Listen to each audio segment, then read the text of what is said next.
Hari ini, penyuluhan tentang pentingnya posyandu oleh Ibu Sonya dari Puskesmas Wanayasa di Posyandu Desa Babakan. Mari kita simak bersama. Assalamualaikum warahmatullahi wabarakatuh, ibu-ibu sekalian. Gimana hari ini, sehat? Sehat. Masih semangat ke posyandu? Kurang semangat, masih semangat ke posyandu?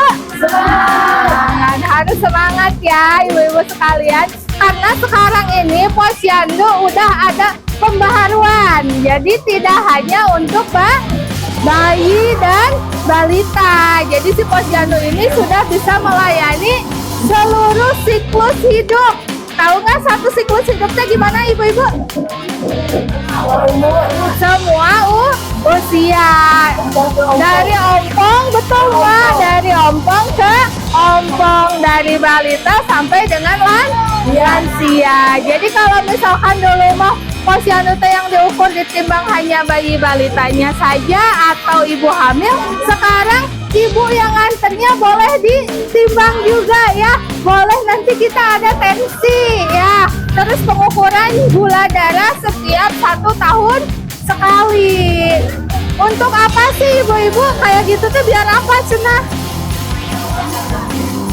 Untuk deteksi dini ya, pilihnya ada penyakit ya, darah tinggi atau gula. Jadi kalau misalkan kita tahu lebih awal, otomatis akan terobati lebih cepat ya, meminimalkan resiko kedepannya seperti itu ya. Jadi nanti mah ke depan biasanya suka ditimbang nggak ibu-ibunya?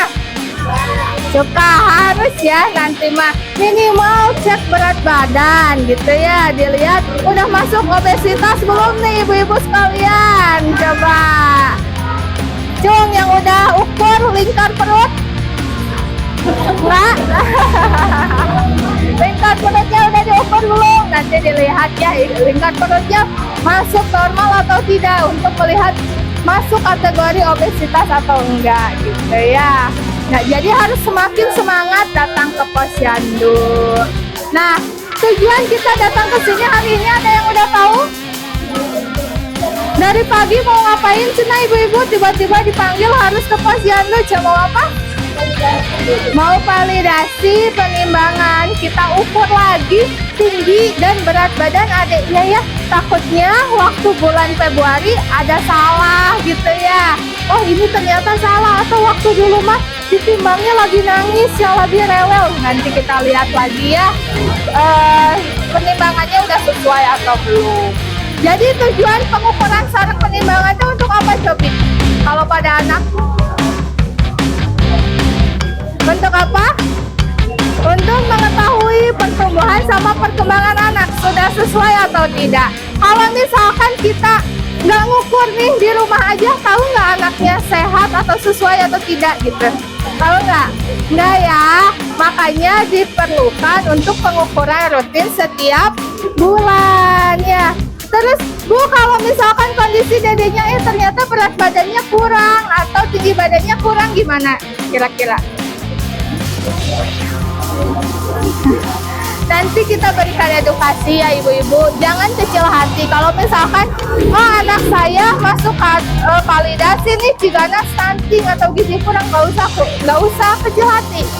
Justru semakin awal kita tahu, otomatis kita akan melakukan penanganannya gitu ya. Kalau misalkan kita nggak tahu asal sehat karena memang fokus utama kita sekarang ialah pencegahan stunting. Ada yang udah tahu stunting apa? Gagal tumbuh ya. Gagal tumbuh yang diakibatkan apa? Kekurangan gizi dalam jangka waktu yang lama gitu ya. Terus kalau misalkan ibu ternyata murang kali abi lebet stunting nah, jadi males ke posyandu, ada yang gitu aja. Jangan ya, jangan kecil hati. Mari kita atasi sama-sama. Kalau misalkan memang tinggi badannya kurang, berat badannya kurang, boleh konsultasi. Bisa di posyandu atau datang ke puskesmas gitu ya. Bahayanya apa sih stunting ibu-ibu? Nah sih berisik banget cuy ya. Dibahas lagi stunting teh. Perasaan murang kali abi mah pendeknya sehat. Ada yang kayak gitu. Nah gitu ya.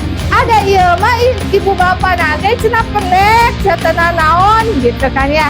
Memang kalau secara fisik akan terlihat sehat, tapi pertumbuhan sarang perkembangan organ tubuhnya tidak maksimal gitu ya.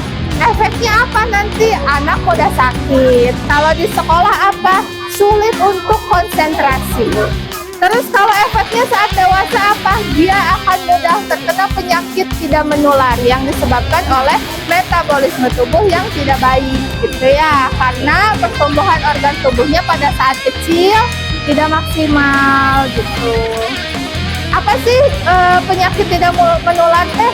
Darah tinggi, jantung, gula. Coba lihat kiri kanannya, sekarang lebih banyak yang TBC atau yang darah tinggi? Darah tinggi ya. Nah, untuk itu kita investasi nih ya pada anak, investasi jangka panjang supaya anaknya sehat pada saat dewasa, lebih produktif, bisa mencari pekerjaan, bisa hidupnya sejahtera. Dengan apa? Dengan cegah stunting sejak dini dari sekarang gitu ya. Anggap aja ini mah investasi, mungkin hasilnya tidak akan langsung kita dapatkan, tapi untuk masa depan anak dan masa depan keluarga, betul nggak? Betul ya. Oke, ada yang mau ditanyain nggak ibu-ibu? Coba mumpung kesini, ada yang mau tanyain? Cukup? Cukup ya. Kurang kawitan wainya ibu-ibu, hatur nuhun perhatosannya. Mudah-mudahan ilmu yang sedikit ini teh bermanfaat buat kita semua. Dan yang paling penting tidak boleh selesai di ibu-ibu sekalian. Harus disebarin lagi biar manfaatnya semakin luas, semakin banyak gitu ya. Sekali lagi hatur nuhun. Wabillahi taufiq wal hidayah. Wassalamualaikum warahmatullahi wabarakatuh.